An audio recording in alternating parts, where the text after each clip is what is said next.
gương này lại chửi rồi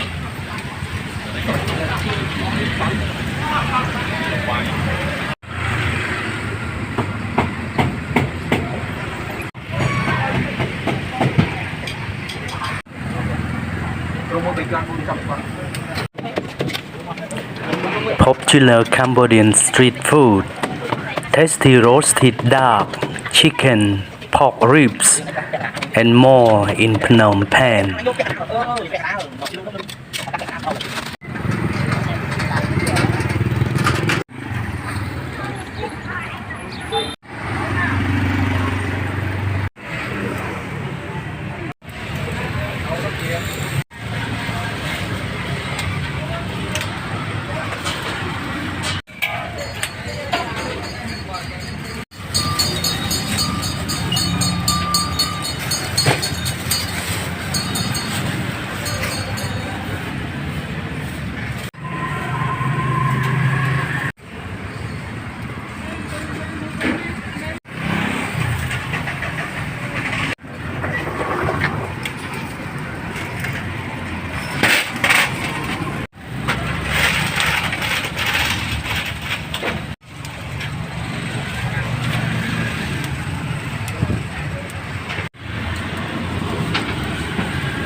không?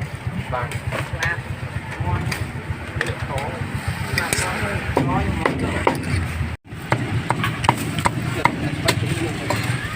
Trampuan không?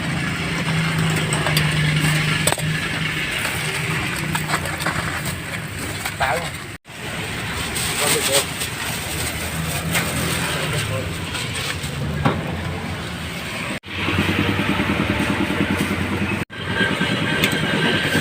Nè đâu?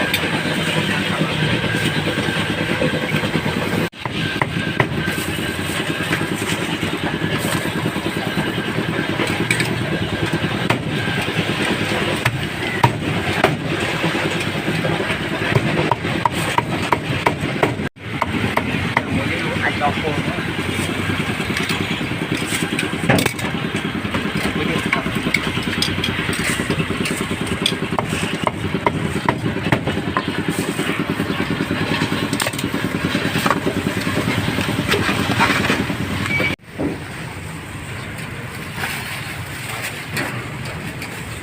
Comprang, mana kamu?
Lạc ở đây không?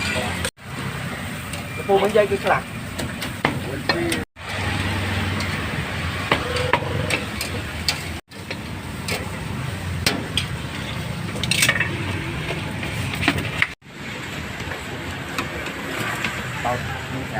Cháu đâu không?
Đau đít trong nó chuột. Ở mơ tìm câu.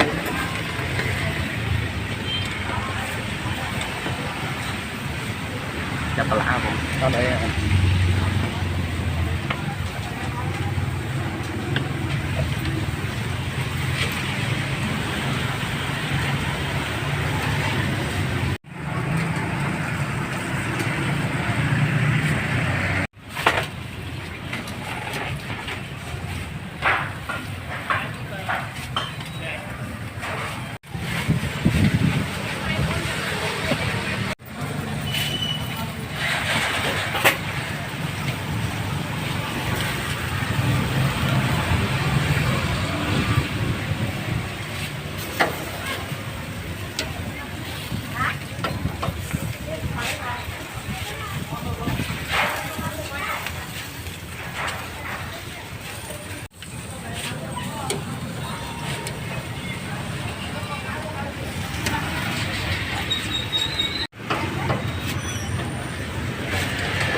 say they got pork ribs, and they got chicken, and they've got, I don't know what that is. Well, I'm gonna say your picture. I think it's got something.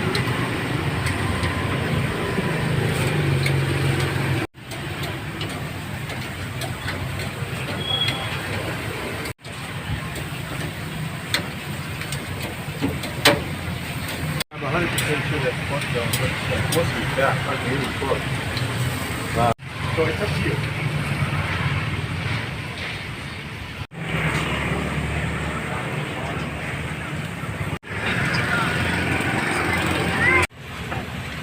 Cá đâu?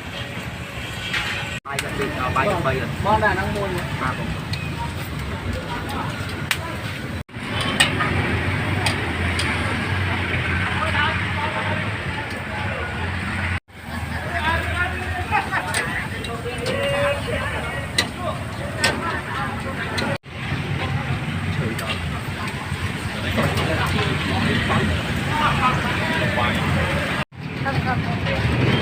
Đây.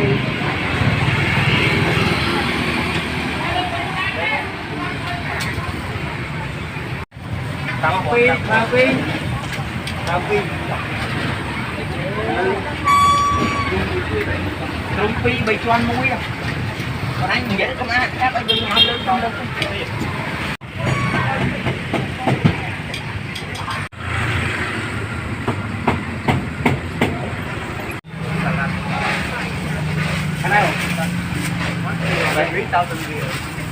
So you've got one of these, your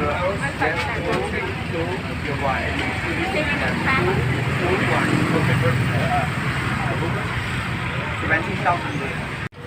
Đây vậy. Sạch cho anh bột cho vào lại cho anh ai to mình thôi, anh lên bột rồi xong rồi ăn sạch. Thịt anh bột cho lại chân rồi.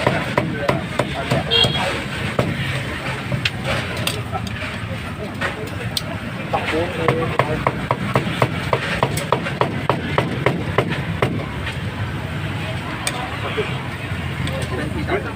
Thank you, sir.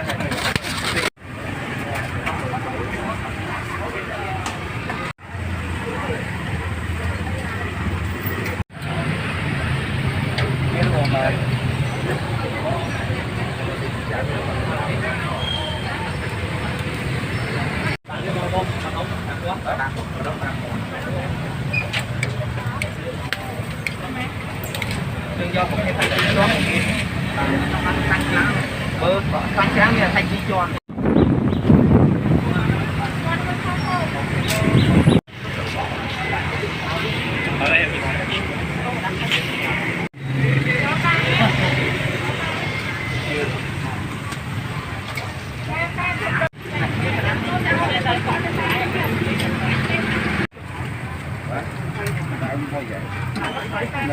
Thôi bơ ngon, ăn bên chan lớn kênh này.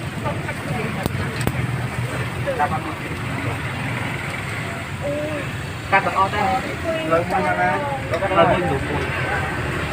Cắt món này, con, nhà mình quán, đối tại vì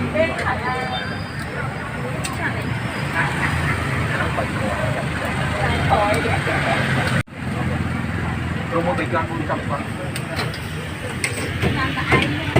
nó chạy chân kỹ có nắng khoan với sạch quán kém quán phù rồi nữ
vừa này lại không bây giờ mình cái mình gọi như lại cả một đôi thì trắng nên là nó không và đây mình hay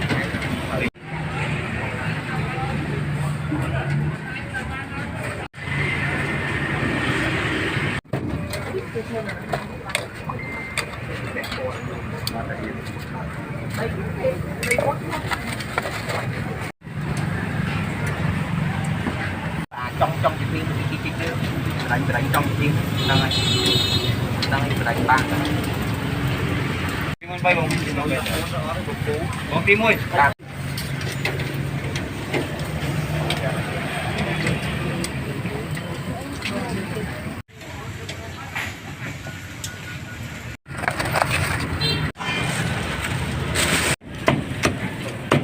bay bấy được con luôn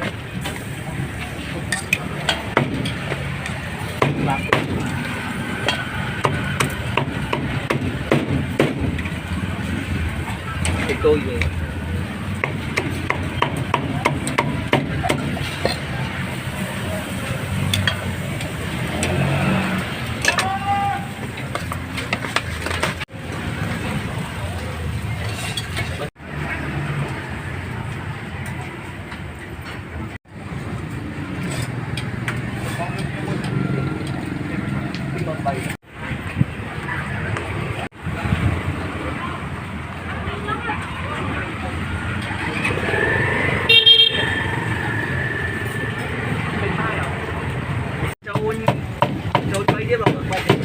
trôi bayទៀត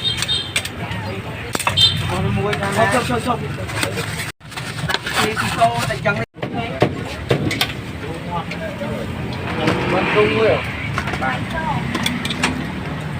តែតាមពុទ្ធទៅចាយទៅពុទ្ធផ្សេងណាស់មានបានទៀតមួយដាក់ផ្សេងមកវានឹងដាក់ពាក់កណ្ដាលអាំងនេះពាក់កណ្ដាលเฮ้ยពាក់កណ្ដាលឡើងយកពាក់កណ្ដាលបងពាក់កណ្ដាលnó chỉ lưu nó lưu ở cácពាក់កណ្ដាលទៅឡើងងជួយវិញយកជាមួយទុំដៃគាត់តែមួយមួយលឹកទៀត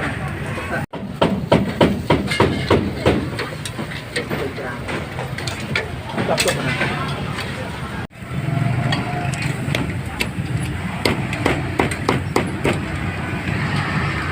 ពីបង